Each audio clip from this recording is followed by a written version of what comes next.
For 15 years, I survived on scraps and willpower, clawing my way up from nothing while my parents lived in their mansion, sipping champagne and telling everyone their daughter was studying abroad. But then I found the documents, locked away in a storage unit I didn't even know existed, and suddenly everything made sense. The pregnancy wasn't just an embarrassment they wanted to erase. It was a threat to an empire built on lies, fraud, and blood money. They didn't just abandon me. They tried to bury me. And when I realized what they'd done, what they were still doing, I knew exactly how to make them pay. This is the story of how I went from a pregnant teenager thrown out like garbage to the woman who orchestrated my parents' complete and total destruction. Before we jump back in, tell us where you're tuning in from. And if this story touches you, make sure you're subscribed because tomorrow, I've saved something extra special for you. I'm Victoria Blake, though most people call me Tori. 15 years ago, I was 17 years old, a junior at Mountain View High School in Denver, Colorado, living what I thought was a privileged life in the Cherry Creek neighborhood. My father, Richard Blake, owned Blake Development Corporation, one of the most successful commercial real estate companies in Colorado. My mother, Patricia Blake, spent her days organizing charity galas, sitting on museum boards, and making sure the Blake name was synonymous with elegance, philanthropy, and old money prestige. We lived in a sprawling estate with manicured gardens, a circular driveway, and more square footage than any family of 3 could ever need. I wore designer clothes, drove a luxury sedan my parents had gifted me for my 16th birthday, and attended private school events where champagne flowed even though half of us weren't old enough to drink. From the outside, I had everything. From the inside, I had parents who valued reputation over everything else, including their own daughter. I met Jordan Mitchell during my sophomore year. He worked part-time at a coffee shop near my school, saving money for community college while helping his single mother pay rent. He had warm brown eyes, an easy smile, and absolutely none of the pretentious arrogance that defined most of the boys in my social circle. My parents hated him instantly. He wasn't from their world. His mother cleaned houses for a living. He didn't summer in Aspen or know which fork to use at formal dinners. To them, Jordan was a stain on the pristine image they'd cultivated for decades. They forbade me from seeing him, which of course only made me more determined. We dated in secret for over a year, stolen moments between classes, late-night phone calls, weekend meetups at places my parents would never go. I loved him. I loved the way he saw me as Tori, not as the Blake heiress, not as a trophy to parade at country club events. Just me. And then in February of 2010, I found out I was pregnant. I was terrified. I was 17, still in high school, with no idea how to handle something this enormous. But Jordan held my hand and promised we'd figure it out together. He was scared too, but he didn't run. He didn't blame me.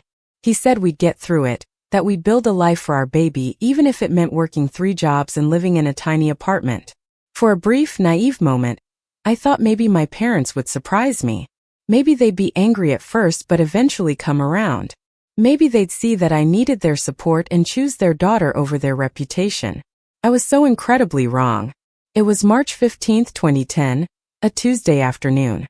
I remember because it was unseasonably warm, one of those early spring days in Denver where the sun felt like a promise of better things ahead. I'd spent the day at school, trying to focus on calculus and English lit while my mind spun in anxious circles about how to tell my parents.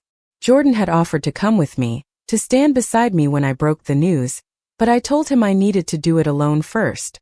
I drove home that afternoon with my hands gripping the steering wheel so tightly my knuckles turned white. I parked in the circular driveway, walked up the stone steps and reached for the doorknob. It didn't turn. I tried again, thinking maybe it was just stuck. Nothing. I pulled out my key, the one I'd had since I was 13, the one that had always worked. I slid it into the lock and turned. It didn't fit. The lock had been changed. Confusion turned to panic as I rang the doorbell, pounded on the door, called out for my parents. No one answered.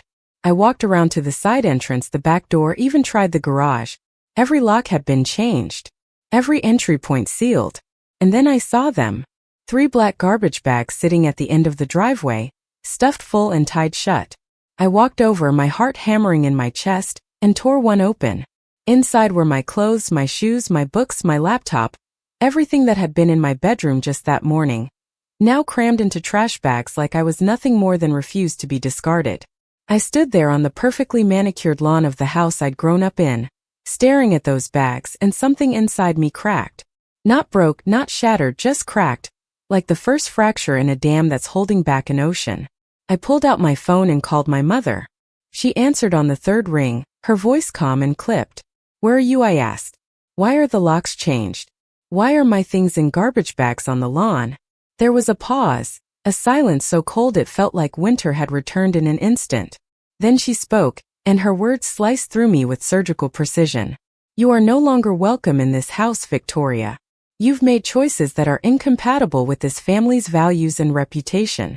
Your father and I have discussed it, and we've decided it's best if you find your own way from now on. You're 17, nearly an adult. You'll manage." I couldn't breathe. I couldn't speak. I just stood there, phone pressed to my ear, listening to my mother's voice, so detached, so devoid of emotion, as if she were discussing a failed investment rather than abandoning her only child. "What about school?" I finally managed to choke out. "What about my future? What about the baby?" Another pause. Then, in a tone that could freeze fire, she said, "That's your problem now, Victoria. We will not be associated with this embarrassment. Do not contact us. Do not come to the house. If you attempt to, we will have you removed by the police. Goodbye." The line went dead. I don't know how long I stood there. Minutes, maybe hours. The sun dipped lower in the sky, casting long shadows across the lawn, and I just stood there holding 3 garbage bags that contained my entire life. Eventually, I called Jordan. He arrived 20 minutes later, his face pale with shock and fury when I told him what had happened. He loaded the bags into his beat-up sedan, and we drove to his mother's apartment, a 1-bedroom unit in a complex on the other side of town. His mother, a kind woman named Angela who worked 2 jobs to keep a roof over their heads, opened the door, took one look at my face, and pulled me into a hug without asking a single question. "You can stay here," she said simply. "We'll figure it out." And we did. Sort of. I finished my junior year taking classes at night while working during the day at a grocery store. Jordan picked up extra shifts at the coffee shop. I slept on their couch, my belly growing rounder with each passing week, feeling the baby kick while I studied for exams and tried to ignore the looks from classmates who whispered about the Blake girl who'd gotten knocked up and thrown out. My parents made sure everyone knew their version of the story. I was reckless, they said. Ungrateful. They tried to help me, but I'd refused their guidance and chosen this path. The narrative spread through Denver's social circles like wildfire. Poor Richard and Patricia, people whispered. Their daughter was such a disappointment. On November 3, 2010, I gave birth to a healthy baby girl. I named her Lily after Jordan's grandmother. She had his eyes and my stubborn chin, and the moment the nurse placed her in my arms, I made a silent vow. I would give her everything I'd lost. I would build a life for us no matter what it took. Jordan proposed to me in the hospital room 2 days later, a simple silver band he'd saved for months to buy. I said yes, not because I needed to be married, but because I loved him and because I wanted Lily to grow up in a home filled with love, not money and appearances. We got married at a courthouse. Preparing and narrating this story took us a lot of time, so if you are enjoying it, subscribe to our channel. It means a lot to us. Now back to the story. House the following spring. No white dress, no fancy reception, just us, Angela, and a judge who smiled and wished us luck. We moved into a tiny apartment in Lakewood, barely big enough for the 3 of us, but it was ours. I worked during the day, Jordan worked nights, and we tag-teamed taking care of Lily. I finished high school through an adult education program, then enrolled in community college, taking classes online while Lily napped. It was exhausting. It was terrifying. There were nights when I cried in the bathroom because I didn't know how we'd pay rent. Nights when I stared at the ceiling and wondered if my parents had been right, if I'd ruined my life. But then I'd look at Lily, at her tiny fingers and her bright eyes, and I'd remember why I was doing this. By the time I was 25, I'd earned my bachelor's degree in finance from an online university, working my way through with scholarships and sheer determination. I took an entry-level job at a consulting firm that specialized in real estate fraud detection. Ironic, considering my father's business, but I was good at it. I understood how developers manipulated numbers, how they hid assets, how they exploited loopholes. I climbed the ranks quickly, and by the time I turned 30, I'd started my own consulting firm. Blake Financial Solutions. I kept my married name professionally so no one connected me to Richard and Patricia Blake. I was Victoria Mitchell now, a self-made woman who'd built a reputation for uncovering financial crimes that others missed. And my parents? They continued living their perfect lives. Blake Development Corporation expanded, acquiring properties across Colorado and into neighboring states. Patricia chaired more charity boards, hosted bigger galas, smiled for cameras at political fundraisers. They never reached out. Not once in 15 years. No phone call, no letter, no acknowledgement that they had a granddaughter they'd never met. It was as if I'd ceased to exist the moment they changed those locks. I told myself I'd moved on. I told myself I didn't care anymore. That their rejection had made me stronger. That I'd built a better life without them. And in many ways that was true. Jordan and I had a solid marriage. Lily was thriving, a bright, confident 15-year-old who had no idea her grandparents had thrown her mother away like trash. I'd created a life I was proud of, a business I'd built from nothing. But deep down, in a place I rarely allowed myself to visit, there was still a wound that hadn't healed. A 17-year-old girl standing on a lawn, holding garbage bags, watching the door of her childhood home remain closed. Then, 3 months ago, everything changed. I received a call from a woman named Rebecca Walsh. The name didn't register at first, but when she explained who she was, memory flooded back. Rebecca had been our housekeeper when I was growing up, a quiet woman in her 50s who'd worked for my parents for over 20 years. She'd always been kind to me, slipping me cookies when my mother was on one of her restrictive diet kicks, asking about school, treating me like a person rather than an ornament. I hadn't thought about her in years. Her voice on the phone was shaky, nervous. "Miss Victoria," she said, using the name she'd always called me. "I know it's been a long time, and I don't know if you'll even want to hear from me, but there's something you need to know. Something about your parents. Something I should have told you years ago. We met at a diner on the outskirts of Denver, far from anywhere my parents or their circle would frequent." Rebecca looked older, more tired, as if carrying a secret for 15 years had aged her prematurely. She slid a manila folder across the table, her hands trembling. "I found these," she said. "I was cleaning out a storage unit your father rented, one he thought no one else knew about. He'd stopped paying rent, and the facility contacted me because I was listed as an emergency contact from years ago. They were going to auction off the contents, so I went to clear it out. And I found this." I opened the folder. Inside were documents, dozens of them.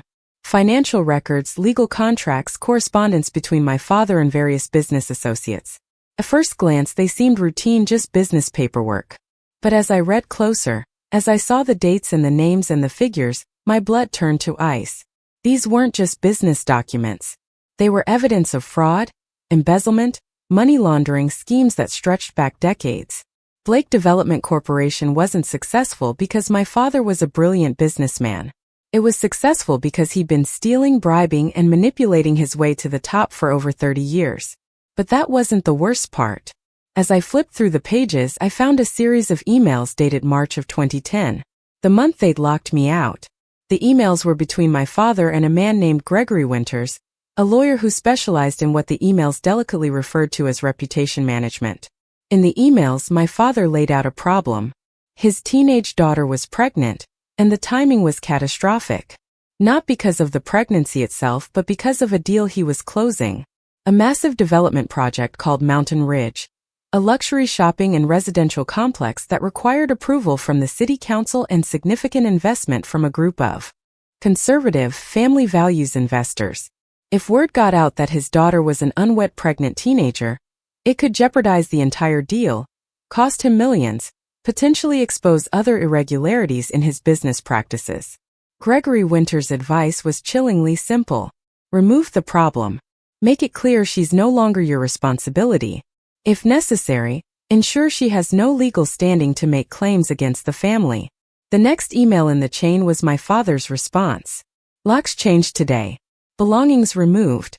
Patricia handled the call. She won't be back. As far as anyone's concerned, she's studying abroad and chose to cut ties with us due to her own reckless behavior. Mountain Ridge closes in 2 weeks. This never happened. I sat in that diner booth staring at those words, and the crack that had formed 15 years ago finally split wide open. They hadn't kicked me out because I disappointed them or because they were ashamed. They kicked me out because I was bad for business. I was a liability, a potential obstacle to a multimillion-dollar deal, and they discarded me like I was nothing. Worse, they'd planned it. They'd coordinated it. They'd made sure I had no recourse, no way to fight back, because I was 17 and powerless, and they were Richard and Patricia Blake, pillars of the Denver community. Rebecca watched me, her eyes filled with guilt and sorrow. I'm so sorry, Victoria. I didn't know about any of this until after you were gone. If I'd known, I would have done something, I swear.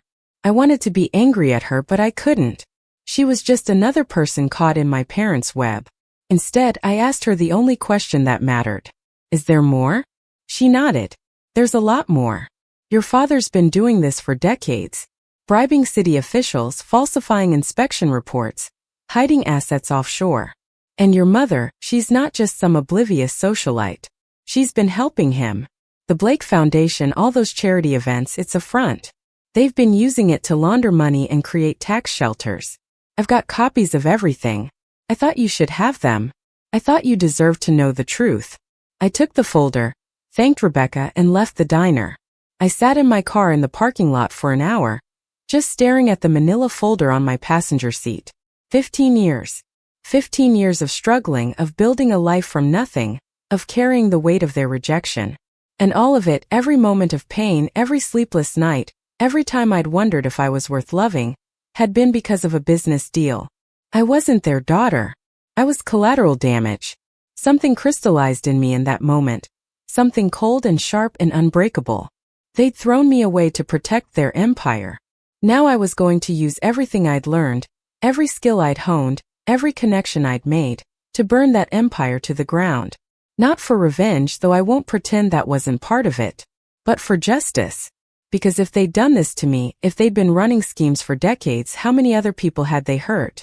How many families had they destroyed in their pursuit of wealth and status? I'd spent 15 years surviving. Now it was time to make them answer for what they'd done. I drove home, kissed Lily goodnight, and sat down at my desk. Jordan found me there at 2 a.m, surrounded by documents, my laptop open, pages of notes scattered everywhere. He didn't ask questions. He just brought me coffee, kissed the top of my head, and said, "Whatever you need, I'm with you." I looked up at him, this man who'd stood by me when I had nothing, who'd helped me build a life, who'd never once made me feel like I was less than I was. I smiled, the first real smile I'd felt in days. "I know," I said, "and I'm going to need all the help I can get. Because I'm about to take down Richard and Patricia Blake, and I'm going to make sure the whole world knows exactly who they really are." I grew up believing I was fortunate. That was the word everyone used when they talked about the Blake family. Fortunate. Blessed. Privileged. Our estate sat on 3 acres in Cherry Creek, one of Denver's most exclusive neighborhoods, where homes started at several $1,000,000 and only climbed from there. The house itself was a sprawling Mediterranean-style villa with cream-colored stucco walls, terracotta roof tiles, and iron balconies that overlooked gardens maintained by a team of landscapers who arrived every Wednesday like clockwork.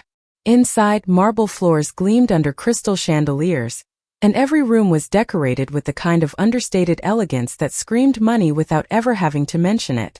Original artwork hung on the walls, pieces my mother had acquired at auctions and gallery openings, not because she particularly cared about art, but because owning it was expected of someone in her position. My childhood was a carefully curated performance. I attended Mountain View High School, a private institution where tuition cost more than most people's annual salary, and where the parking lot looked like a luxury car dealership. My classmates were the children of Colorado's elite, kids who summered in Europe and whose parents donated wings to hospitals. I took violin lessons, participated in debate club, volunteered at carefully selected charity events that looked good on college applications. Every aspect of my life was designed to reflect well on the Blake name, to reinforce the image my parents had spent decades constructing. We weren't just wealthy. We were respectable. We were important. We mattered. My father, Richard Blake, built his empire from what he always described as humble beginnings, though his version of humble still included a college education and seed money from my grandfather. He started Blake Development Corporation in his 30s, focusing initially on small commercial properties before gradually expanding into larger projects.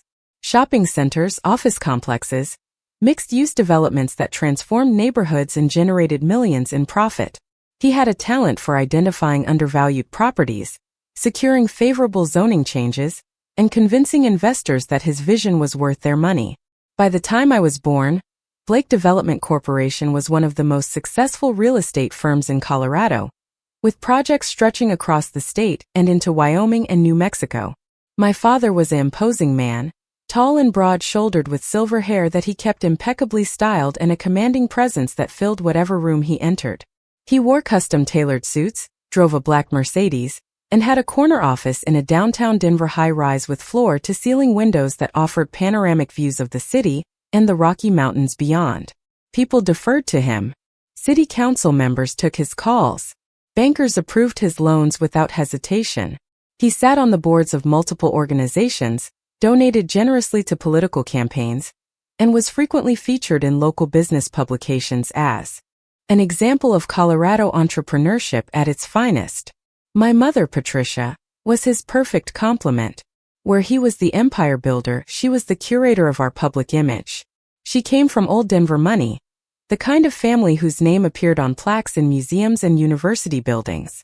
She'd been raised to understand that wealth came with certain responsibilities, chief among them the obligation to be seen supporting the right causes and associating with the right people. She chaired the board of the Denver Arts Foundation, organized annual charity galas that raised hundreds of thousands of dollars, and maintained memberships at every club and organization that mattered in Denver society. She was beautiful in that timeless, carefully maintained way that money makes possible, with highlighted blonde hair always perfectly styled, designer clothing that never looked too trendy or too casual, and a smile that could charm donors into writing larger checks. Together, they were a power couple, the kind of people whose photographs appeared in the society pages of Denver magazines, always impeccably dressed, always at the right events, always saying the right things. They hosted dinner parties at our estate where Colorado's elite gathered to network and be seen. They vacationed in Aspen in winter and Scottsdale in summer. They gave generously to causes that enhanced their reputation, while providing valuable tax deductions. From the outside, they had everything. The perfect marriage, the perfect home, the perfect life. And I was supposed to be the perfect daughter. That role came with explicit and implicit expectations. I was expected to excel academically, to participate in activities that demonstrated well-roundedness and social consciousness, to dress appropriately for every occasion, to be polite and charming when introduced to my parents' associates, to never cause embarrassment or draw negative attention. My mother made these expectations clear from an early age. The Blake name means something, Victoria, she would tell me, adjusting my collar or critiquing my posture. Everything we do reflects on that name. You represent this family, and you will conduct yourself accordingly. I tried. For most of my childhood and early adolescence, I genuinely tried to be what they wanted. I maintained a high grade point average, volunteered at the soup kitchen my mother's foundation sponsored, played violin in the school orchestra, served on student council. I smiled at the dinner parties, made polite conversation with adults who patted my head and told my parents what a lovely daughter they had. I wore the dresses my mother selected, attended the cotillion classes she enrolled me in, learned which fork to use and how to write proper thank you notes. I absorbed the lessons about appearance and reputation, about the importance of being seen in the right places with the right people. But there was always something hollow about it, a fundamental disconnect between the life I was living and the person I felt myself to be. The constant performance exhausted me. Every interaction felt scripted, every decision filtered through the lens of how it would reflect on the family. I existed not as Victoria Blake, an individual with my own thoughts and desires, but as a supporting character in my parents' carefully constructed narrative. When I expressed interest in studying creative writing instead of business or law, my father dismissed it as impractical. When I suggested volunteering at organizations that actually helped people rather than just providing networking opportunities for the wealthy, my mother explained that optics mattered and some causes were more appropriate than others. The pressure intensified as I got older. By my sophomore year of high school, my parents were already discussing college options, naturally focusing on prestigious institutions that would enhance the Blake brand. My mother began introducing me to the sons of her friends and business associates, Young men from similar backgrounds who were being groomed for positions in their family businesses or preparing for careers in law, medicine, or finance. These introductions were never explicitly framed as matchmaking, but the implication was clear. I was expected to eventually marry someone suitable, someone who would fit seamlessly into our world and produce grandchildren who would carry on the Blake legacy. That's when I met Jordan Mitchell, and everything began to unravel. It was September of my sophomore year, and I'd stopped at a coffee shop near school called the Daily Grind, a small independent place that most of my classmates avoided in favor of the upscale chain cafe closer to campus. I liked it precisely because it wasn't pretentious, because the coffee was good and cheap and the atmosphere was comfortable rather than curated. Jordan was working behind the counter, and when I ordered, he smiled at me like I was just another customer rather than someone whose family name appeared on buildings downtown. We started talking. Not the superficial small talk I was used to, but actual conversation. He asked what I was reading, and when I showed him the novel I'd brought for English class, he'd actually read it and had opinions about the themes and the ending. He recommended other books. He told me about community college classes he was taking at night while working to save money. He had dreams that didn't involve climbing some predetermined corporate ladder or maintaining appearances. He wanted to be a teacher, to work with kids who didn't have advantages, to make a difference in ways that weren't measured by profit margins and tax deductions. I found myself returning to the Daily Grind more frequently, timing my visits to coincide with Jordan's shifts. We'd talk between customers, conversations that stretched longer each time, covering everything from books and music to our frustrations with the paths our lives seemed locked into. He made me laugh. He listened when I talked, really listened, not just waiting for his turn to speak or calculating how to turn the conversation to his advantage. With him, I felt like I could be honest about my doubts and frustrations without being lectured about responsibility and family obligation. By winter break of that year, we were dating, though we kept it secret. I knew instinctively that my parents would disapprove. Jordan wasn't from their world. His mother, Angela, worked as a house cleaner for several families in Cherry Creek, ironically including some of my parents' friends. His father had left when Jordan was young, and Angela had raised him alone, working multiple jobs to keep them afloat.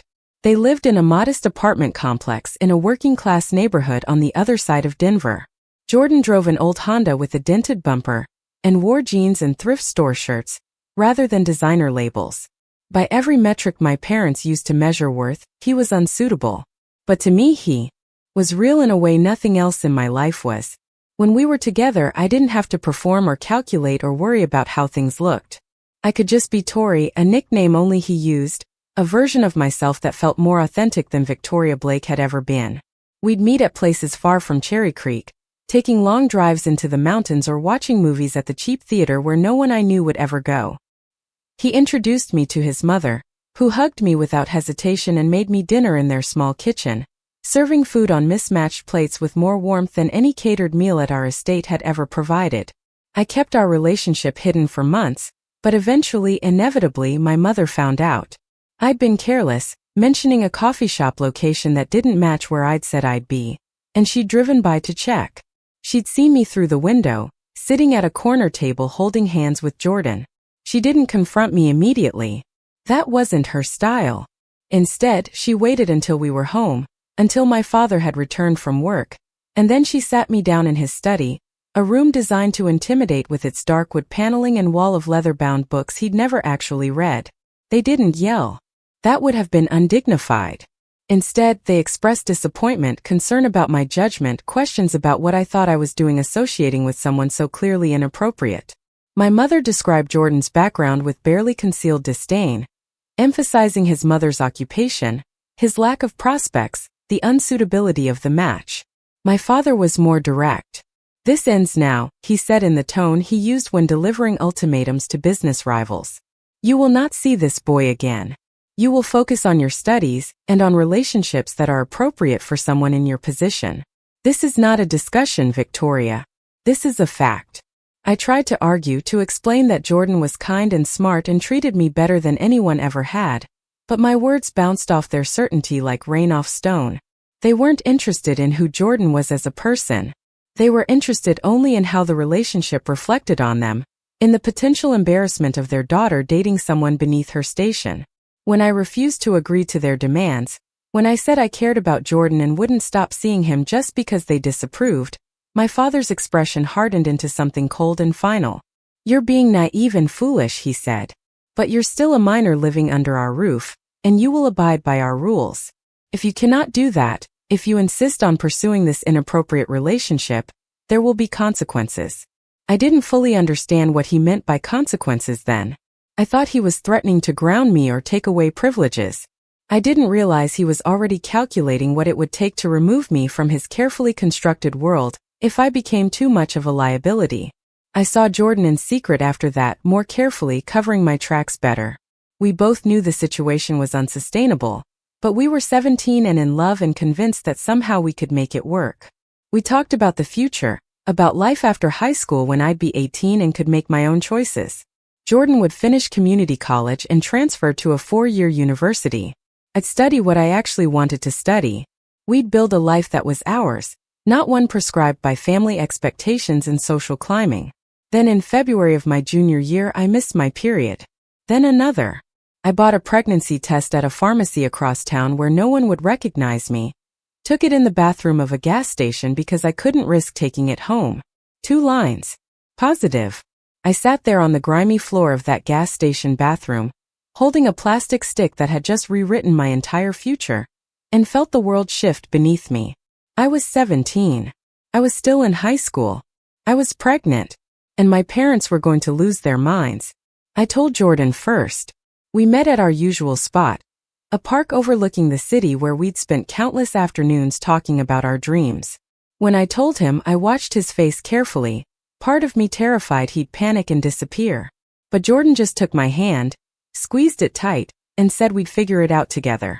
He was scared, I could see that, but he didn't run. He didn't blame me. He just held me while I cried and promised that whatever happened, we'd face it together. We'd get married if that's what I wanted. He'd work full-time. We'd make it work somehow. But first I had to tell my parents.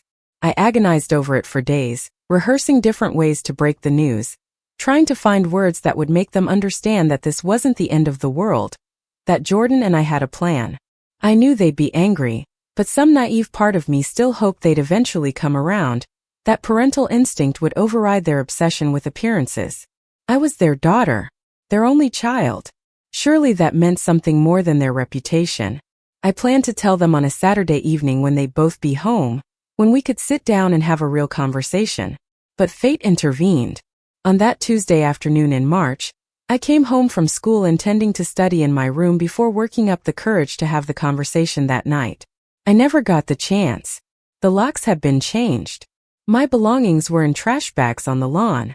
And when I called my mother, when I heard her cold, detached voice explaining that I was no longer welcome, that I'd made my choice and now had to live with the consequences, I realized I'd never really known my parents at all. They weren't shocked by the pregnancy. They weren't blindsided by unexpected news. They'd known. Somehow they'd found out, probably through the same surveillance and control that had characterized my entire upbringing, and rather than talk to me, rather than offer any support or even express anger to my face, they'd simply erased me, changed the locks, packed my life into garbage bags, and severed me from the family as cleanly as a surgeon excising a tumor. I wasn't their daughter in that moment. I was a problem that needed to be eliminated, a threat to the image they'd spent decades cultivating. Standing on that lawn, holding those garbage bags, I felt everything I'd believed about my life disintegrate. The perfect family was a lie. The love I'd thought existed beneath the expectations and pressure was a lie. I'd spent 17 years trying to be the daughter they wanted, and the moment I deviated from their script, the moment I became inconvenient, they discarded me without hesitation. I was Victoria Blake, and my parents had just made it abundantly clear that the Blake name I'd carried my entire life meant absolutely nothing when measured against their obsession with maintaining appearances and protecting their precious reputation. Jordan arrived within the hour.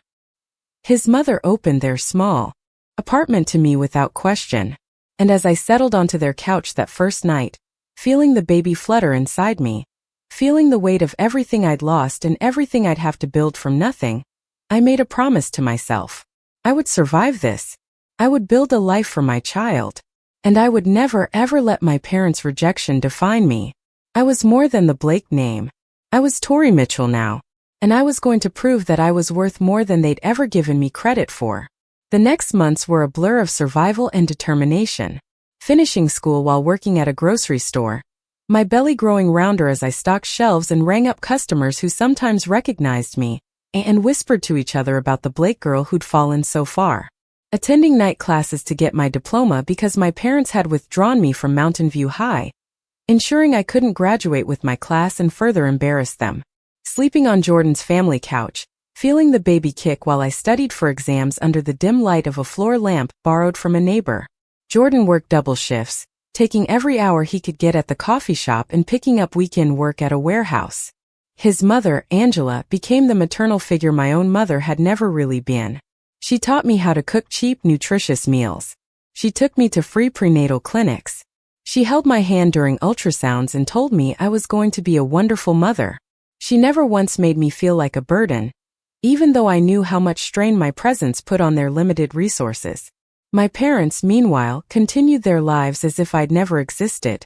I heard through the grapevine, through former classmates who'd messaged me with a mixture of pity and gossip, that my mother was telling people I'd gone to study abroad, that I'd decided to take a gap year in Europe before college. The lie was so audacious, so completely divorced from reality, that I almost had to admire the sheer boldness of it.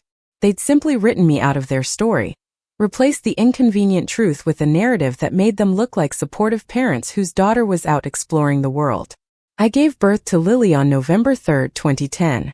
23 hours of labor in a county hospital, Jordan holding my hand the entire time, Angela in the waiting room with a bag of snacks and magazines because she'd insisted on being there even though visiting hours were over.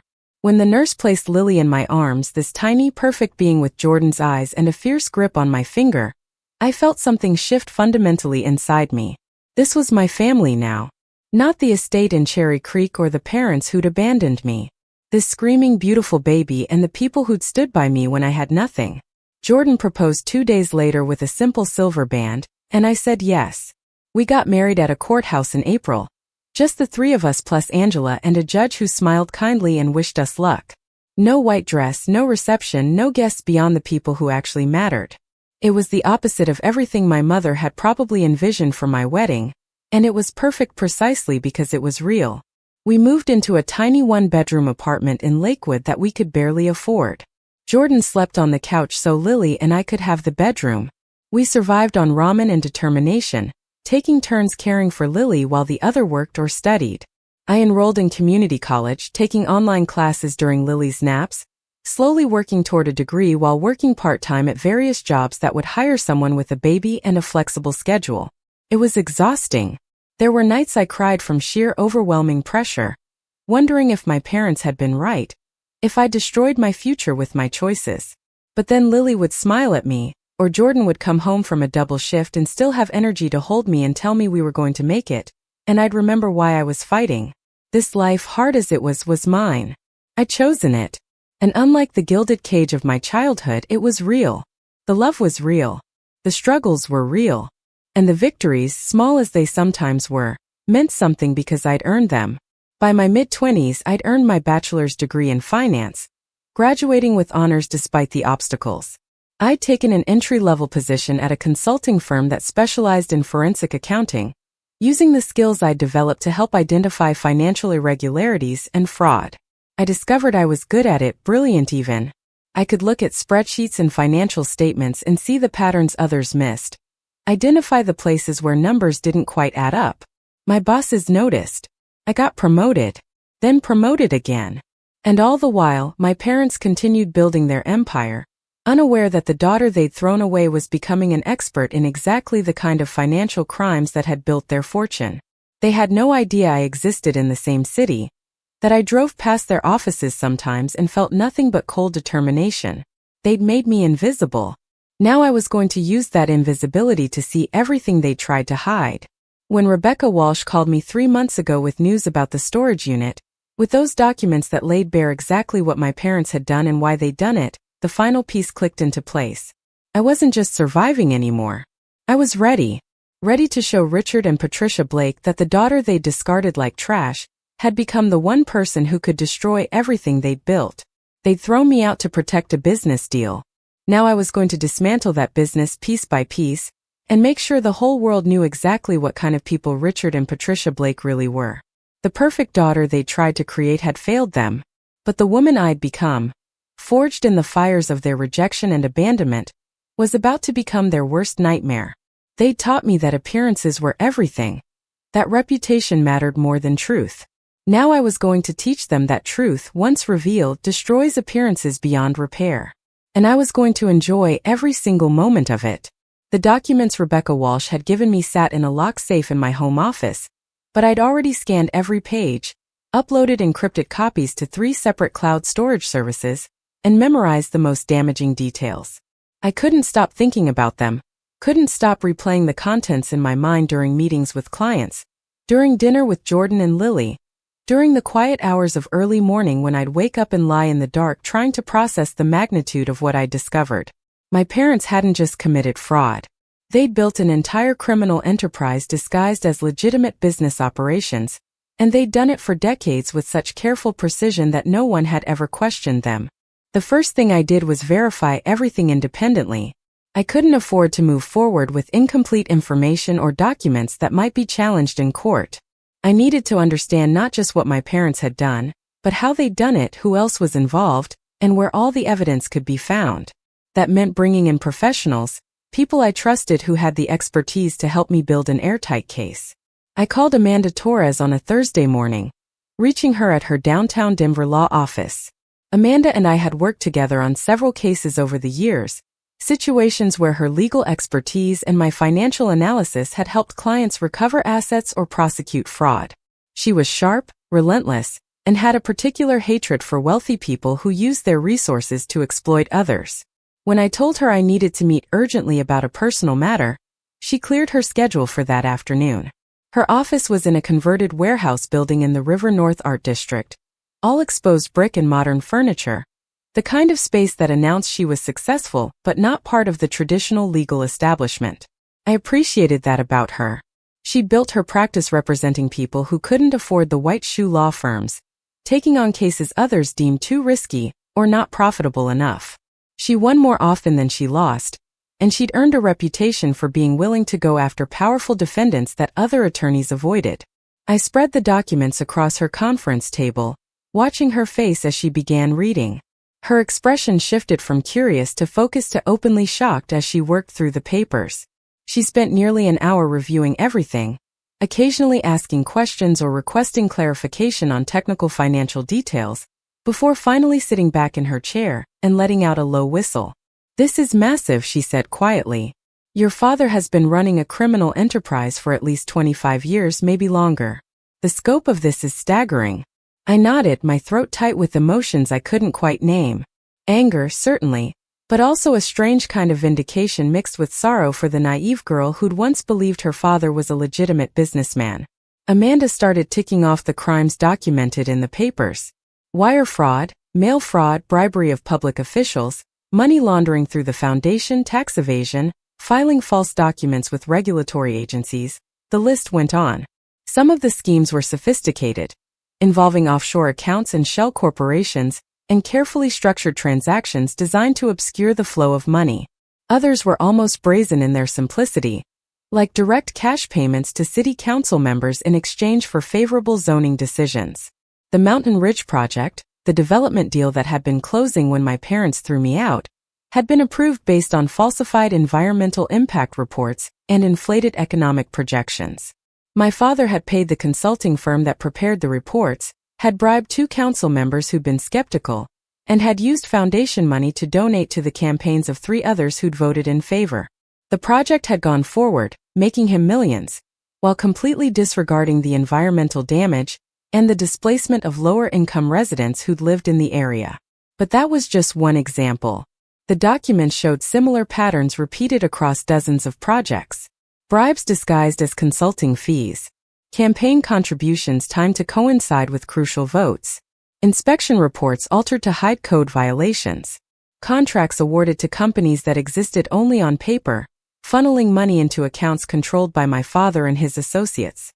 The Blake Foundation, which my mother had used to build her reputation as a philanthropist, was essentially a slush fund, taking in donations that provided tax deductions for wealthy contributors while spending minimal amounts on actual charitable work, and using the rest to pay for family expenses, political contributions, and payoffs to people who needed to be kept quiet.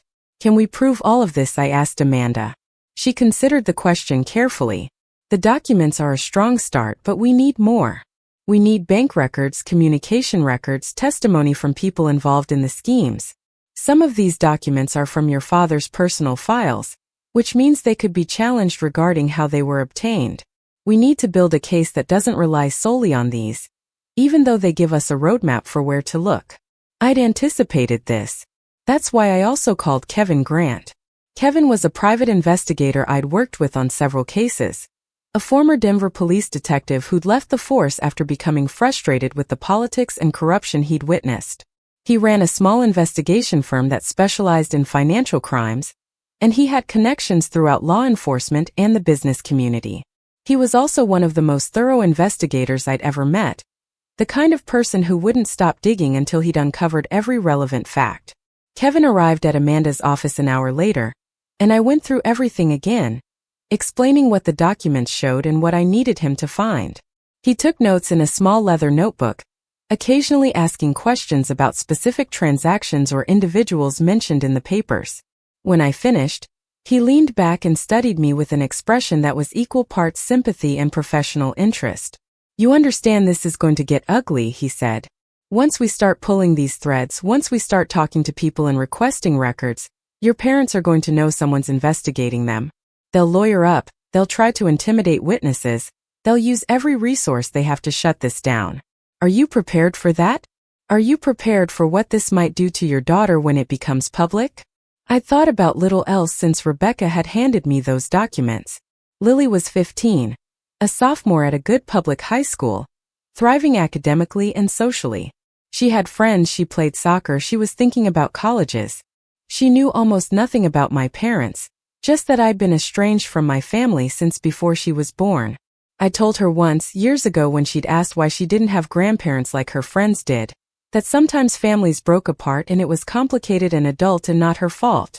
She'd accepted that explanation with the easy resilience of childhood, and rarely brought it up anymore.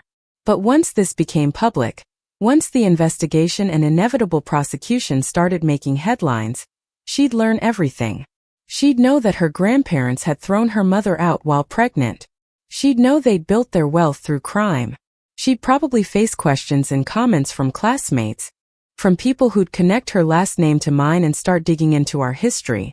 It would be painful and embarrassing and unfair, because she'd done nothing wrong, but would still have to deal with the consequences of my decision to pursue justice. Jordan and I had talked about it late into the night, lying in our bed while Lily slept down the hall, her door decorated with posters of bands and inspirational quotes like any normal teenager's room. He'd held my hand and listened as I explained everything I'd found, everything I was planning. He'd asked hard questions about whether this was really about justice or about revenge, whether I was prepared for the emotional toll it would take, whether I'd considered trying to move forward without reopening old wounds. But ultimately, he'd supported me. "If this is what you need to do," he'd said, "if you genuinely believe they need to be held accountable not just for what they did to you but for all the other people they've hurt, then I'm with you. We'll protect Lily as much as we can. We'll be honest with her and help her understand. And we'll get through it together like we've gotten through everything else." So I looked at Kevin and Amanda and nodded. "I'm prepared. This isn't just about me anymore. If we don't stop them, they'll keep doing this. They'll keep hurting people, keep corrupting the system, keep using their money and influence to get away with crimes that would send anyone else to prison. Yes, it's personal. Yes, part of me wants them to pay for throwing me away like garbage. But it's bigger than that now. It's about accountability. It's about proving that no one is above the law, no matter how much money they have or how respected they pretend to be." Amanda smiled, the kind of fierce smile that appeared when she was preparing for a fight she intended to win. "Then let's build the case. Kevin, start with the financial institutions. We need bank records for Blake Development Corporation, the Blake Foundation, and any personal accounts. Start subpoena processes if you have to, but see what you can get through informal channels first. Look for the shell companies mentioned in these documents and trace the money flows. I want to know every dollar that went in and every dollar that came out. She turned to me. Victoria, you're going to need to go through your memories. I need you to write down everything you remember about your parents' business activities, everyone you met, every conversation you overheard, every event you attended. Details you might not think are important could connect to transactions we find in the financial records. Also, we need to talk to Rebecca Walsh formally, get her statement on record, and see if she knows of other employees who might have witnessed questionable activities. Over the next several weeks, I lived a double life more completely than I ever had before. During the day, I maintained my normal routine. I went to my office at Blake Financial Solutions, met with clients, reviewed their portfolios, provided analysis on investment opportunities. I had lunch with Jordan when our schedules aligned, attended Lily's soccer games, helped her study for her chemistry exams. To anyone watching, I was just Victoria Mitchell, a successful financial consultant with a loving family and a stable life. But every spare moment was devoted to the investigation. I spent evenings in my home office going through old photographs and documents I'd saved from before my parents threw me out, writing detailed timelines of events I remembered from my childhood.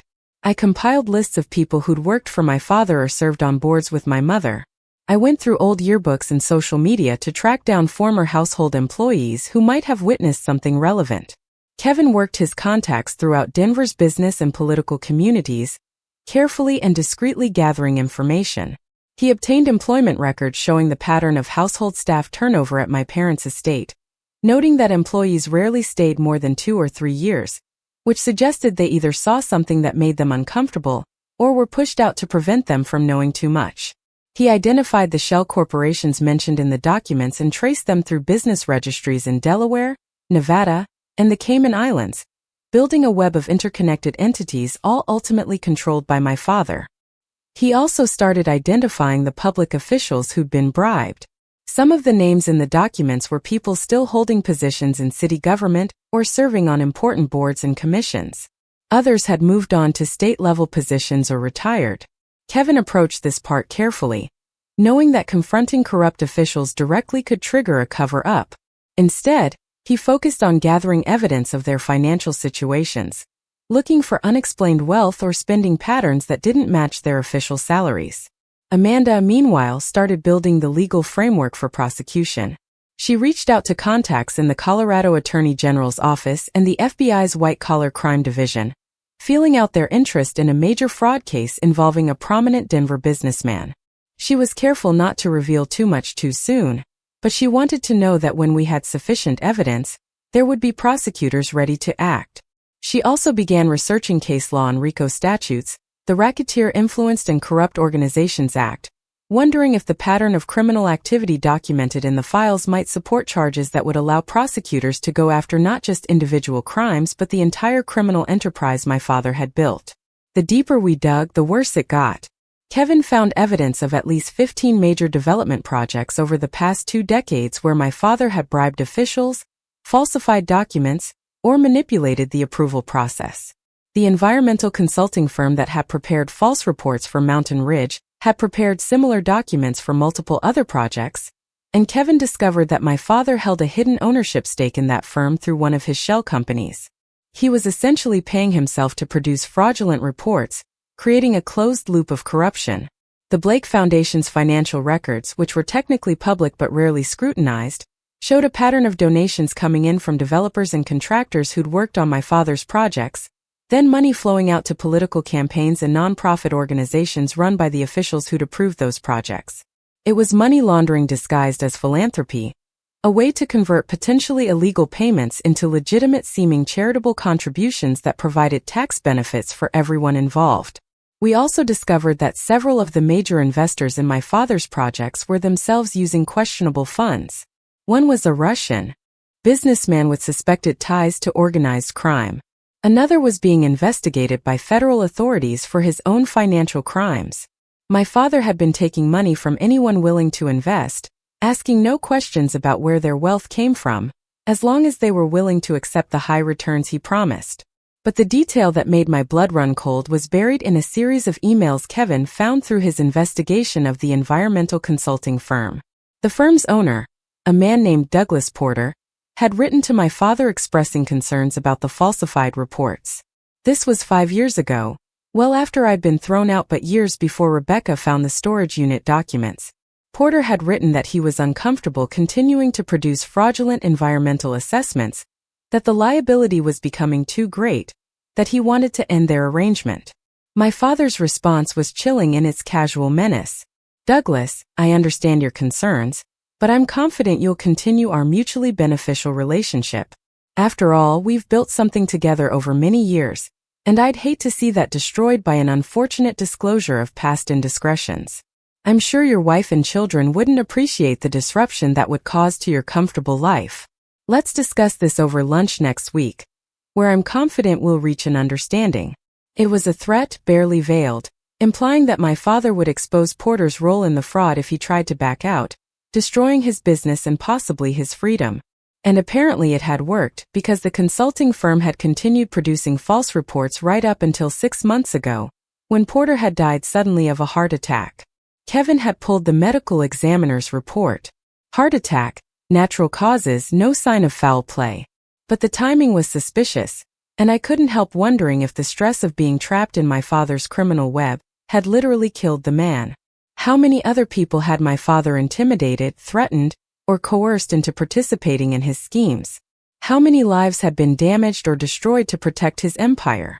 The teenager who'd once believed her father was a successful businessman was gone, replaced by an adult who could see clearly that Richard Blake was a criminal who'd spent decades hurting people for profit and using his wealth and status to avoid consequences.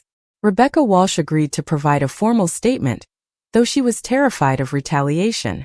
We met at Amanda's office with Kevin present, and Rebecca spent 3 hours recounting everything she'd witnessed during her 20-plus years working for my parents.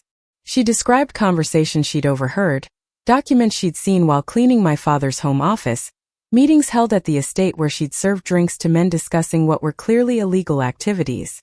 She talked about being asked to notarize documents without reading them, about finding large amounts of cash hidden in my father's desk, about the time she'd accidentally walked in on my father, and a city council member discussing a payment for an upcoming vote. She also confirmed what the documents had shown about my expulsion from the family. She'd been there that day in March, had been the one my mother ordered to pack my belongings into trash bags and leave them on the lawn. She'd tried to object, tried to suggest this was too cruel, and my mother had told her coldly to do her job or find employment elsewhere. Rebecca had complied, hating herself for it, but needing the income to support her own family. When she'd found the storage unit documents years later and realized the full extent of my parents' criminal activities, she'd felt she finally had a chance to do the right thing, to help expose them and perhaps make amends for her own small role in my parents' cruelty. Her testimony would be powerful, but Amanda warned that a good defense attorney would try to undermine her credibility. She was a disgruntled former employee, they'd argue, someone with a grudge against her wealthy employers, someone who might be fabricating or exaggerating to get revenge. We needed corroboration, other witnesses who could confirm the patterns of illegal activity. Kevin found 2 more former employees willing to talk. One was a project manager who'd worked for Blake Development Corporation for 8 years before being fired when he'd questioned some of the financial arrangements on a project. He'd kept copies of emails and memos, documentation that supported what the storage unit files showed. The other was a paralegal who'd worked for the law firm my parents used for their business dealings. She'd become uncomfortable with some of the transactions she'd been asked to process, documents that seemed designed to hide money or misrepresent ownership structures.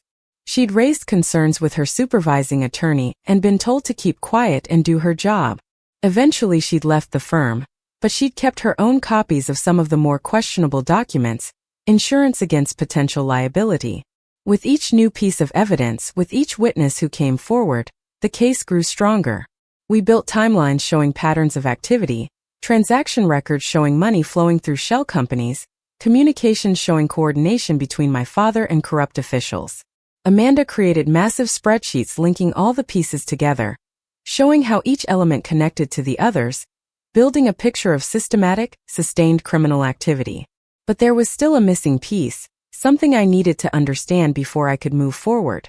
I needed to know exactly what had happened in March of 2010, why the timing of my expulsion had aligned so perfectly with the Mountain Ridge deal closing.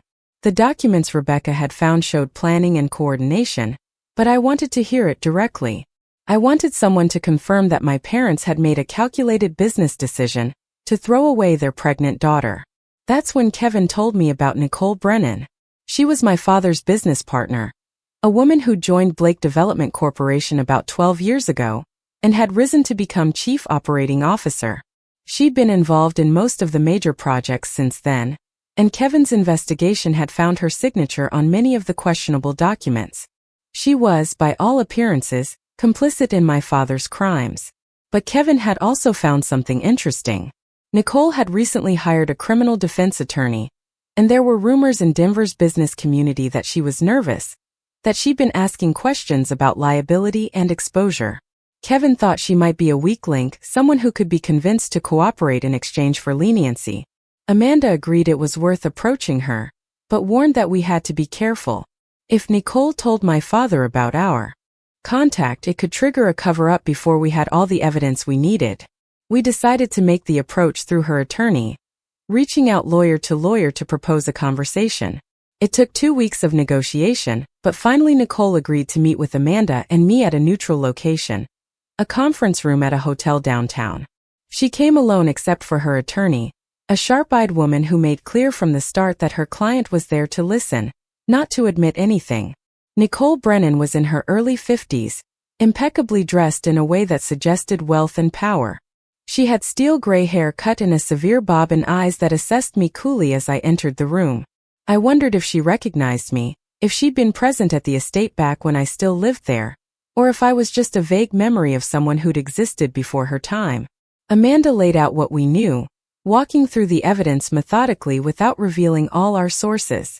She made clear that we had enough to bring charges against multiple people involved in Blake Development Corporation's operations, and that the decision Nicole needed to make was whether she wanted to be a defendant or a witness. Her attorney listened carefully, occasionally whispering to Nicole, but mostly maintaining a professional poker face. When Amanda finished, there was a long silence. Then Nicole spoke, her voice carefully controlled. "You're Richard Blake's daughter," she said, looking directly at me. "He told me you died, that there'd been an accident years ago." I felt the words hit me like a physical blow. My father hadn't just told people I was studying abroad. He told his business partner I was dead. He'd killed me off in his narrative, completely erasing my existence rather than deal with the inconvenience of having a living daughter who might eventually cause problems. "I'm very much alive," I managed to say, my voice steadier than I felt. "And I'm very interested in making sure my father faces consequences for what he's done. Not just to me but to everyone he's hurt over the years." Nicole studied me for a long moment, and I saw something shift in her expression. A calculation being made, a decision forming. She turned to her attorney, whispered something, then looked back at us. "I want full immunity," she said. "Complete protection from prosecution for anything I was involved in. In exchange, I'll tell you everything. I'll testify, I'll provide documents, I'll give you access to files and communications that will bury Richard Blake and everyone else involved. But I want it in writing, signed by prosecutors before I say another word." Amanda glanced at me, a question in her eyes. This was the moment that would determine whether we could build a prosecutable case, or whether we'd have to try to piece together enough evidence without insider testimony. I thought about my father telling people I was dead, about the casual cruelty of that lie, about all the people he'd hurt over decades. I nodded at Amanda. "Get her immunity. Let's finish this." Nicole Brennan's immunity deal took 3 weeks to negotiate. Amanda worked with prosecutors from both the Colorado Attorney General's office and the FBI, walking them through the evidence we'd compiled and convincing them that Nicole's testimony was essential to building a case that would result in convictions rather than just headlines. The prosecutors were cautious, understandably reluctant to grant full immunity to someone who'd been complicit in years of criminal activity, but ultimately the evidence Nicole offered was too valuable to pass up.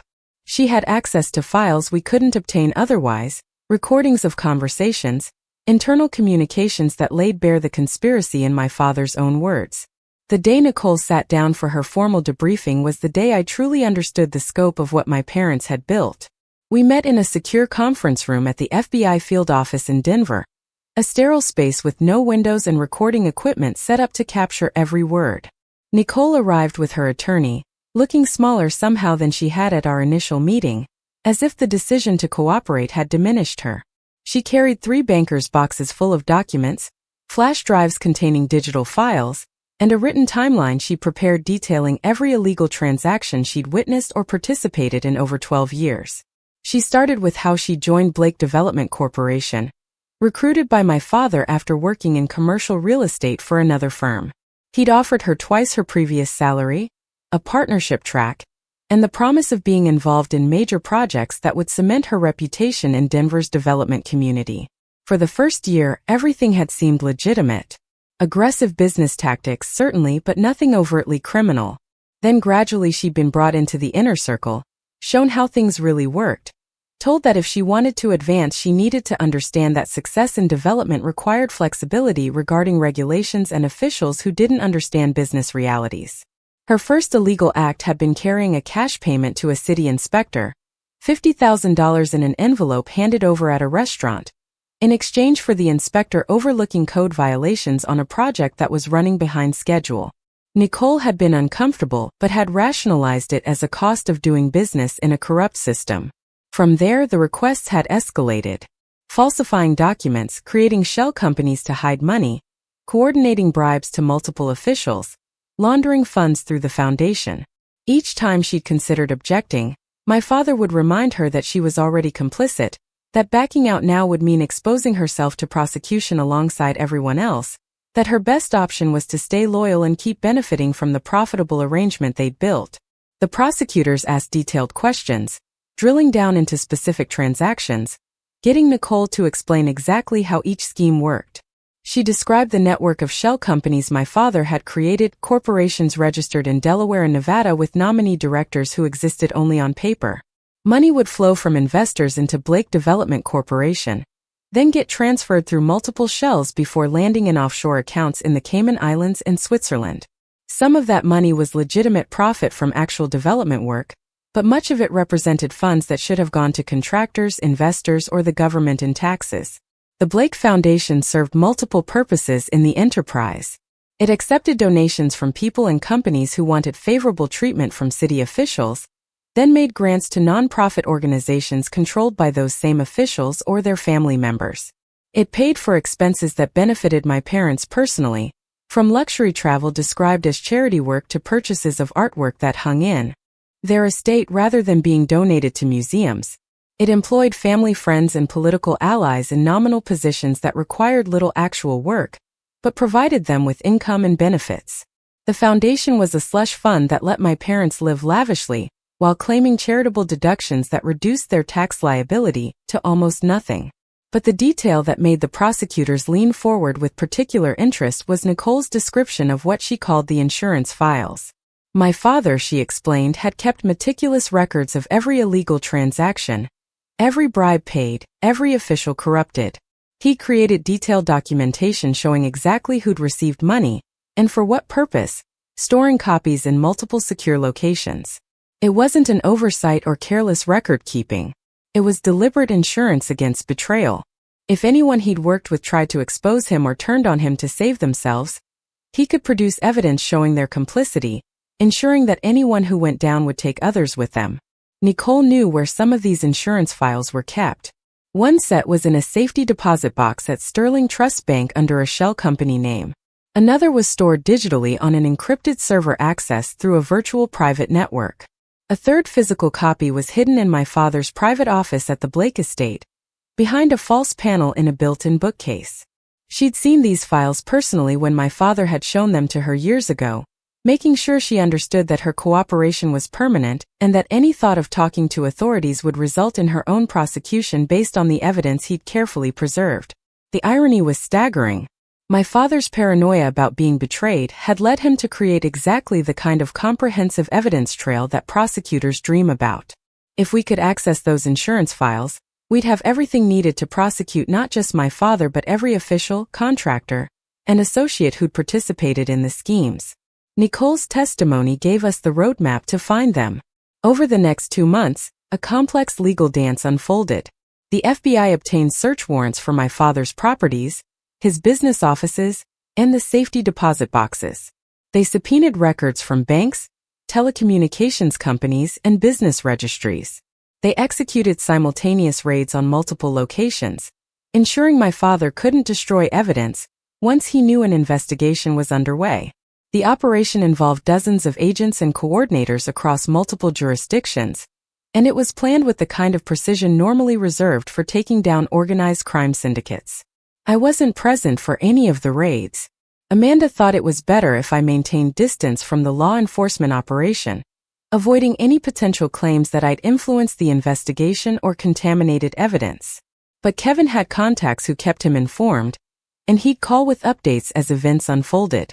The FBI had found the insurance files exactly where Nicole said they'd be. The safety deposit box contained records going back 15 years, detailed spreadsheets listing payments to officials with dates, amounts, and the specific favors received in return. The digital files on the encrypted server included email correspondence between my father and his co-conspirators, discussing illegal activities with a frankness that suggested they'd never imagined law enforcement would access these communications. The raid on the Blake estate had been particularly dramatic. Agents had arrived early in the morning with a warrant, surprising my parents while they ate breakfast in their formal dining room.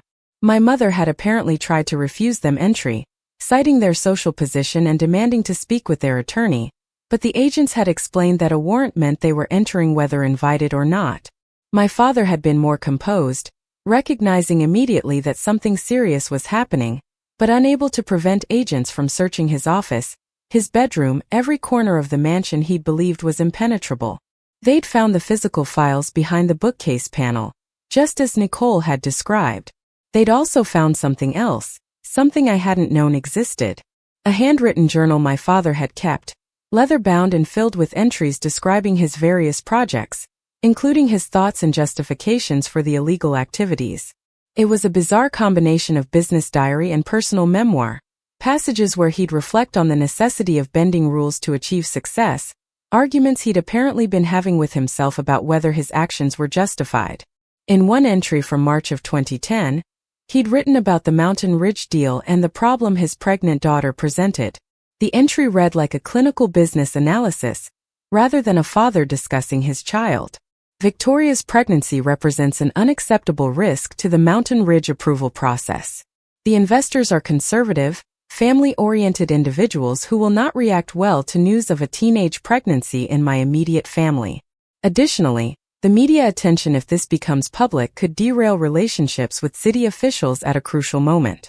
Patricia and I have agreed that the cleanest solution is complete separation. If Victoria is no longer living with us, no longer associated with the family in any visible way, the pregnancy becomes irrelevant to our business interests. It's unfortunate but necessary. She made her choices, and those choices are incompatible with our obligations and objectives. The locks will be changed tomorrow.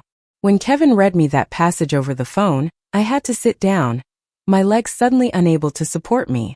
I'd known intellectually what the documents Rebecca found had shown, but seeing my father's own words, his cold calculation that I was simply a business problem to be eliminated, made it real in a way nothing else had. I wasn't his daughter in that moment. I was a line item on a risk assessment, a variable to be removed from an equation. The clinical detachment of his language, the way he'd framed abandoning his pregnant teenage daughter as a reasonable business decision, revealed something broken at his core. Jordan found me sitting at my desk, tears streaming down my face, and wrapped his arms around me without asking questions. He just held me while I cried, finally grieving not for the parents I'd lost but for the parents I'd never actually had. The people I'd believed loved me had been strangers wearing parental masks, performing the role of family while calculating how every relationship and interaction served their interests. I grieved for the 17-year-old girl who'd still hoped they might choose her over their reputation, for the naivety that had made me believe blood meant something, for all the years I'd carried a wound that had been deliberately inflicted by people who were supposed to protect me. But grief evolved into something harder and colder as the investigation progressed.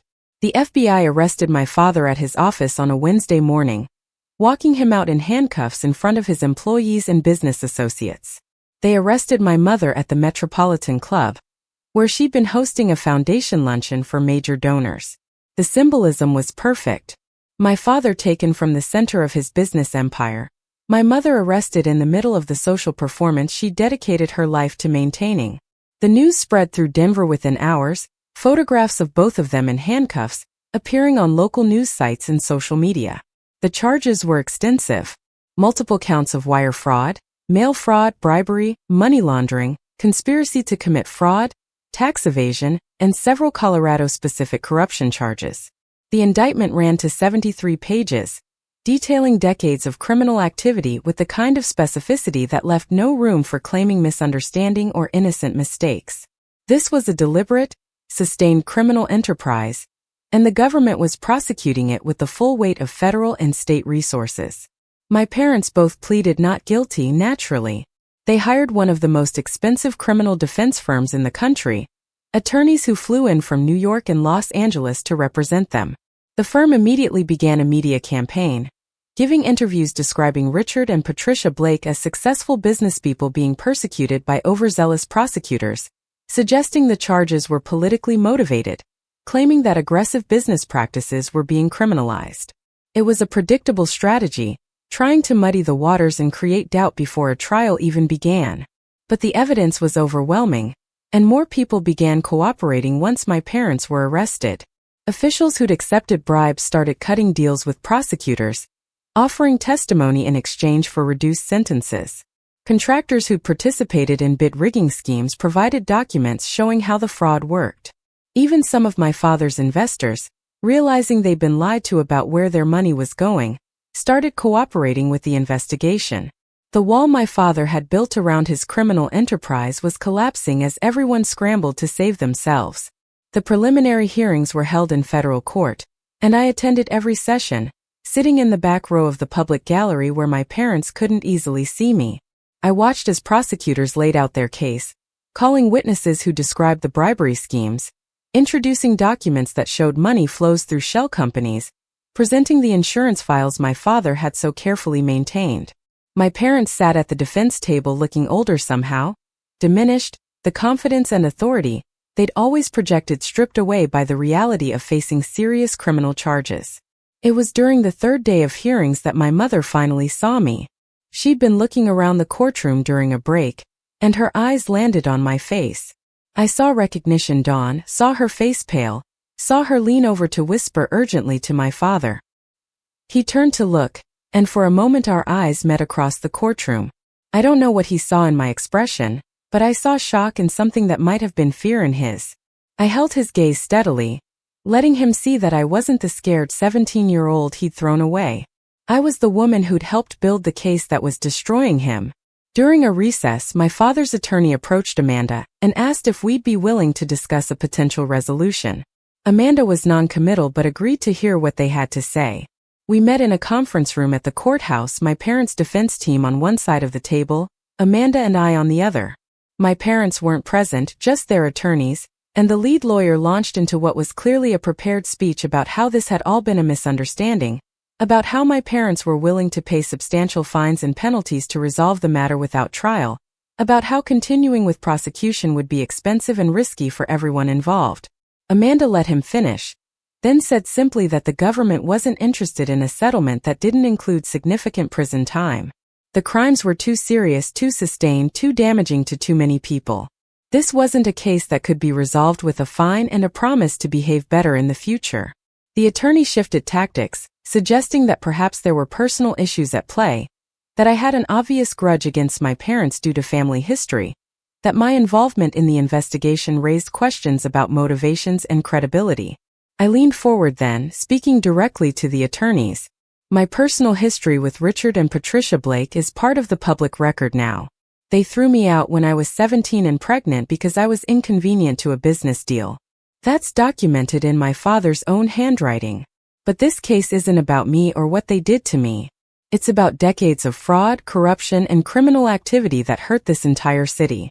It's about bribing public officials, stealing from investors, falsifying environmental reports, and using a charitable foundation as a personal slush fund. My involvement in bringing this to light doesn't change the facts of what they did, or the evidence proving it.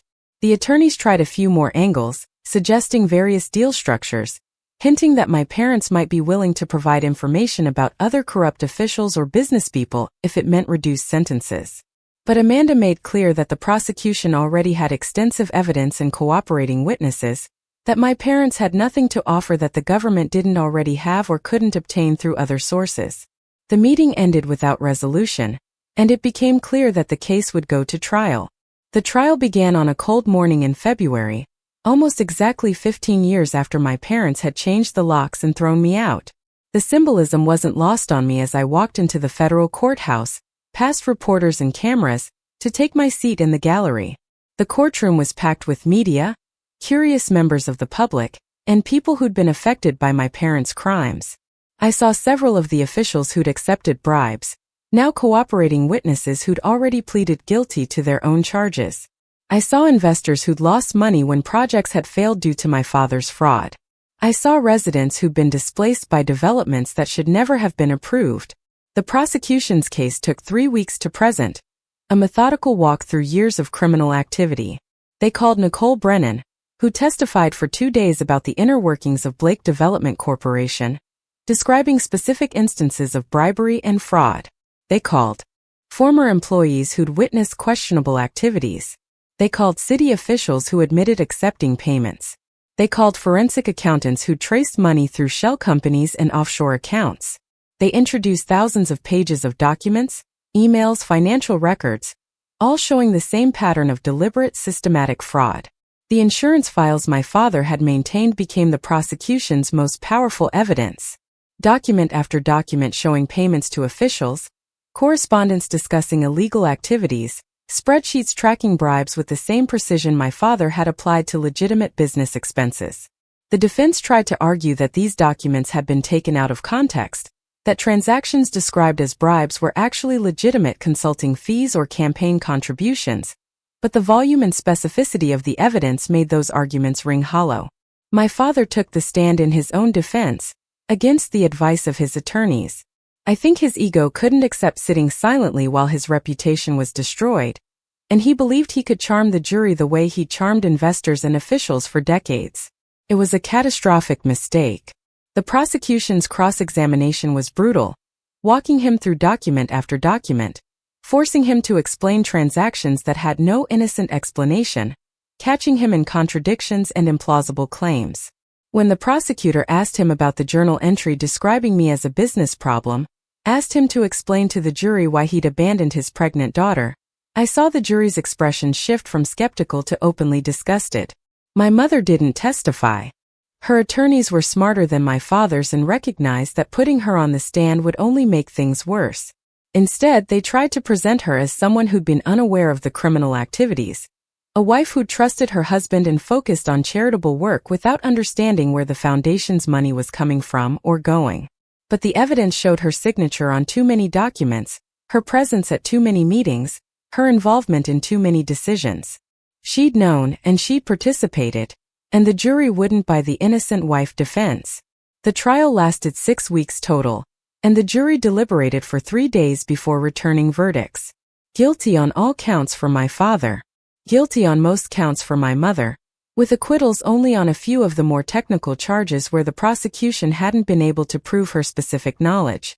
I was in the courtroom when the verdicts were read, and I watched my parents' faces as each guilty verdict was announced. My father remained stoic, his jaw clenched, refusing to show emotion. My mother cried silently, tears running down her cheeks as her carefully constructed world collapsed. Sentencing came 2 months later. The judge delivered a lengthy statement about the seriousness of the crimes, the betrayal of public trust, the damage done to Denver's institutions, and to the people who'd been hurt by the fraud. Richard Blake was sentenced to 23 years in federal prison. Patricia Blake received 12 years. Both were ordered to forfeit essentially all their assets, everything that couldn't be proven to have come from legitimate sources, which meant almost everything. The estate, the vacation homes, the art collection, the offshore accounts, all of it seized to compensate victims and pay massive fines. I felt nothing when the sentences were announced. No satisfaction, no vindication, no sense of victory. Just emptiness, a hollow space where complex emotions should have been. These people had been my parents, and now they were convicted felons being led away to begin prison sentences that would likely last the rest of their meaningful lives. I'd spent 15 years building a life without them, proving I didn't need them, and now I'd spent months helping to destroy them. It should have felt like closure, like the final chapter of a painful story. Instead, it just felt like ending something that had died years ago, formality rather than catharsis. Jordan was waiting for me outside the courthouse along with Lily. We'd told her everything months earlier, when the investigation had become public and it was clear she'd hear about it from others if we didn't explain it ourselves. She'd handled it better than I'd expected, asking thoughtful questions about why people did terrible things, about whether family meant anything if people hurt each other, about how to reconcile the idea of grandparents she'd never met with the criminals described in news reports. She'd decided she wanted to attend the sentencing, wanted to see the people whose decisions had shaped her life without ever knowing her. As we walked away from the courthouse, Lily took my hand. "Are you okay?" she asked, her voice carrying the kind of intuitive concern that reminded me so much of Jordan. I considered the question carefully. "I'm okay," I said finally. "This doesn't change anything about our lives, about who we are. It just closes a door that's been open too long." She nodded, seeming to understand even though I wasn't entirely sure I understood it myself. The aftermath of the trial rippled through Denver for months. Several city officials resigned or were forced out when their acceptance of bribes became public. The environmental consulting firm that had produced fraudulent reports went bankrupt, and its owner faced criminal charges.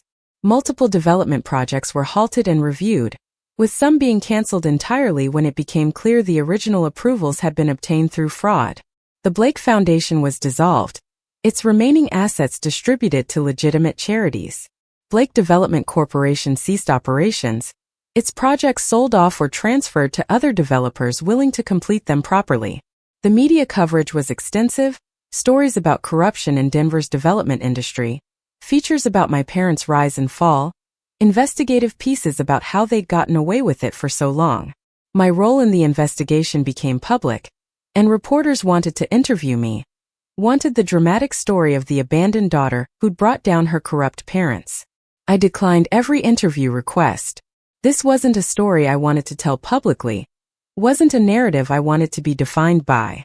I'd done what needed to be done, but I wasn't interested in becoming a public figure or turning my parents' crimes into a personal brand. Some people in Denver's business community criticized me, suggested I'd been vindictive or had betrayed family loyalty by cooperating with the investigation. Others praised me for having the courage to do the right thing despite personal cost. I ignored both the criticism and the praise. I hadn't done this for approval or condemnation from strangers. I'd done it because my parents had spent decades hurting people and needed to be stopped because their crimes had destroyed trust in institutions that were supposed to serve the public, because justice required accountability regardless of wealth or status.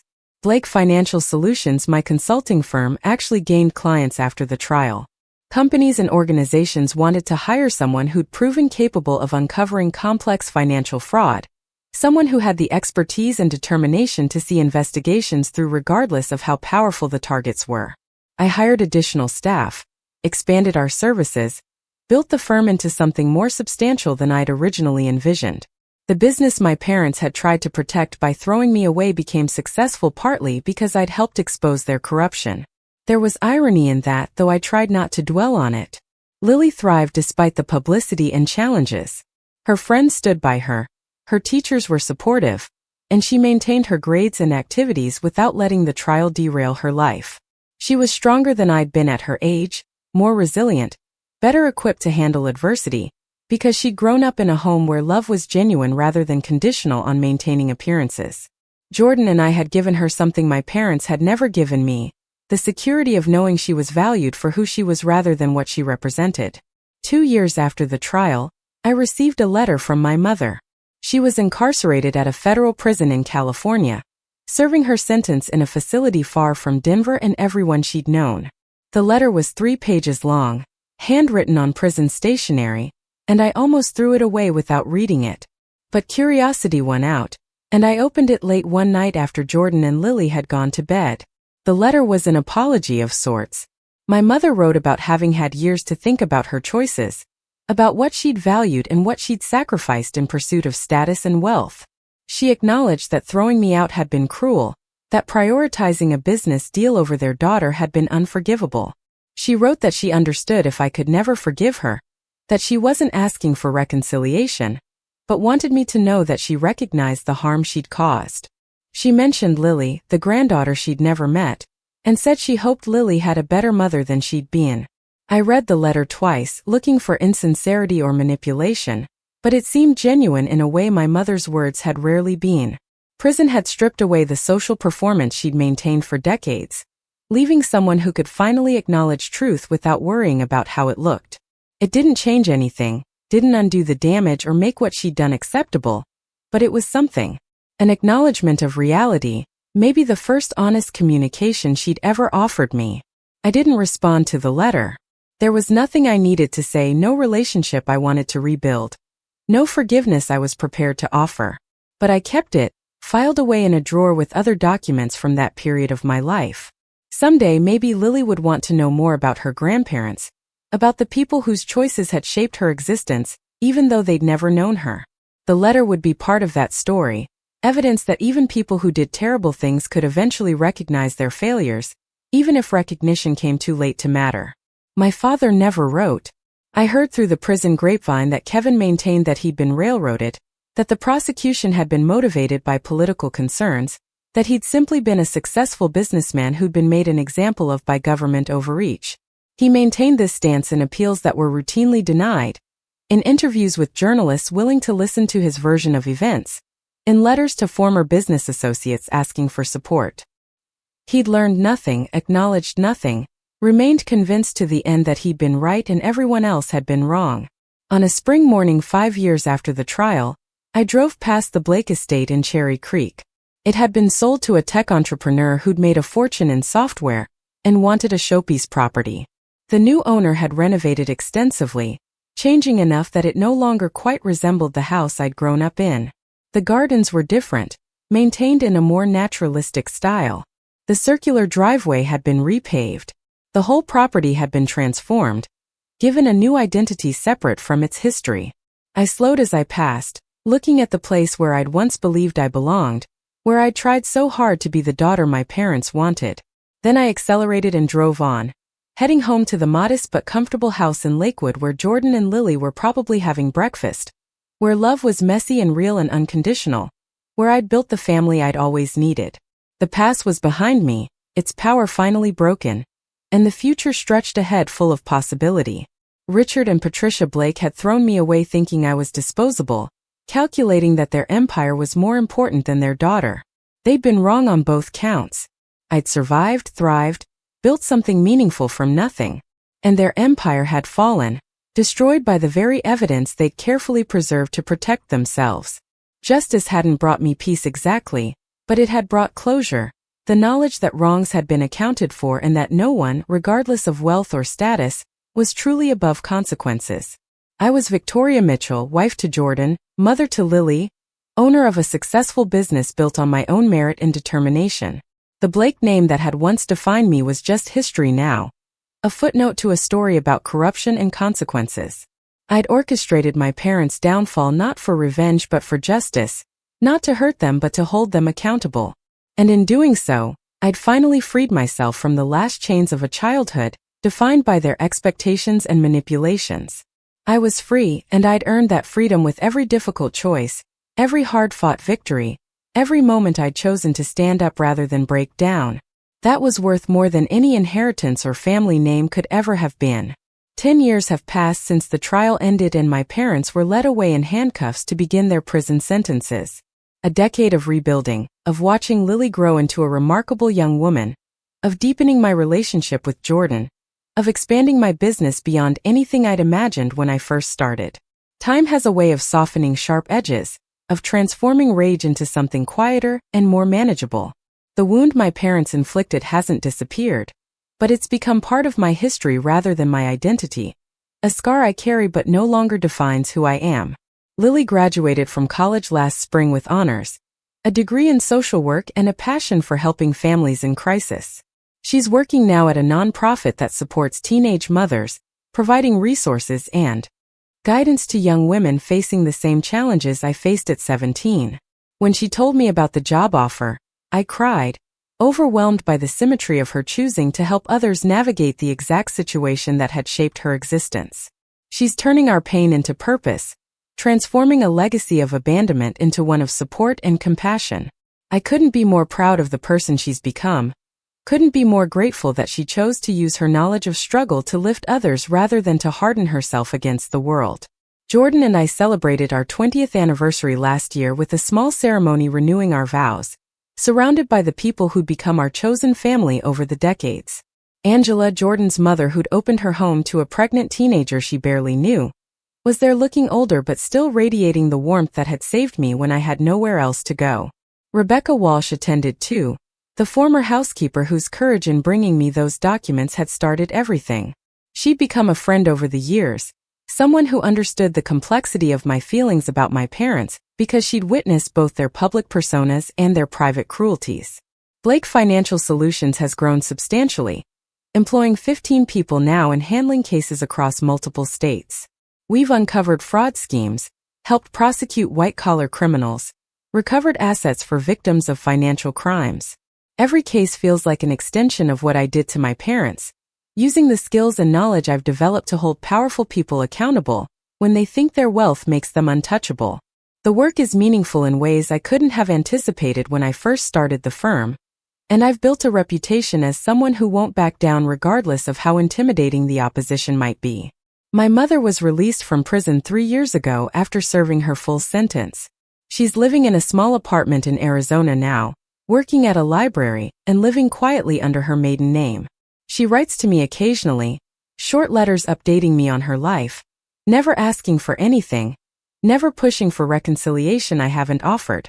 I don't respond, but I read the letters, filing them away with the others. There's something in her words now that suggests genuine remorse, an understanding of what she destroyed that she couldn't grasp during the trial.